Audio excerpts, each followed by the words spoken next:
DU అన్నా GB అన్నా ఒకటే. మీరు ఏం గుర్తుపెట్టుకోవాలి, అన్ని మెరిడియన్స్ బైలేటరల్. ఒకటి సిబి ఒకటి జీబీ ఒకటి సెంటర్ లో ఉంటాయి, ఇవి బైలేటరల్ కావు.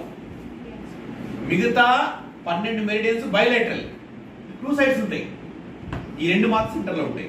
సో ఇప్పుడు మనం ఏం చేసుకుంటున్నాము, మనం డియు చూస్తున్నాం. సో డియూలో మొత్తం ఎన్ని పాయింట్స్ ఉన్నాయి, 24 పాయింట్స్ ఉన్నాయి. సో ఇది మొత్తం మాక్సిమం ఏ ఏరియాని కవర్ చేసింది, స్పైన్ ని కవర్ చేసింది. క్లియరా? రైట్. సో ఇప్పుడు మనం యూరినరీ బ్లాడర్ చూసుకుందాం. యూరినరీ బ్లాడర్ ఎక్కడ నుంచి డివైడ్ అయిపోయింది, యూబీ 10 నుంచి డివైడ్ అయిపోయింది. ఒకటేమో యూబీ 11 నుంచి యూబీ 40 వరకు, ఇంకోటేమో 41 నుంచి 54 వరకు. మళ్ళీ సెకండ్ బ్రాంచ్ ఎక్కడ కంటిన్యూ అవుతుంది, 55 నుంచి కాఫ్ మజిల్, కాఫ్ లో కాఫ్ ఇయర్ లో కంటిన్యూ అవుతుంది. ఇది క్లియర్ కదా? ఇంకోటి మీకు ఇందులో ఇంకో విషయం ఏం తెలవాలంటే, డియు నుంచి 1.5 కున్లో అంటే 2 ఫింగర్స్ డిస్టెన్స్ లో ఏముంది, యూబీది ఫస్ట్ బ్రాంచ్. మళ్ళీ డియు నుంచి 3 కున్ అంటే 4 ఫింగర్స్ డిస్టెన్స్ లో ఏముంది, యూబీ సెకండ్ బ్రాంచ్. ఇది కాకుండా ఇంకొక స్పెషల్ విషయం మీరు ఏం తెలుసుకోవాలంటే, ఈ డియుకి అంటే స్పైన్ కి,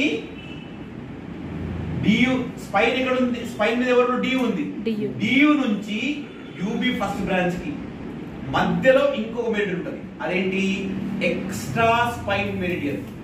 అది ఎంత డిస్టెన్స్ లో ఉంది, డియు ఏమంటారు, డియు నుంచి 0.75 ఓకే, ఓన్లీ 1 ఫింగర్ విడ్త్ లో, that is 0.75 kun. 0.75 kun లో ఉంది.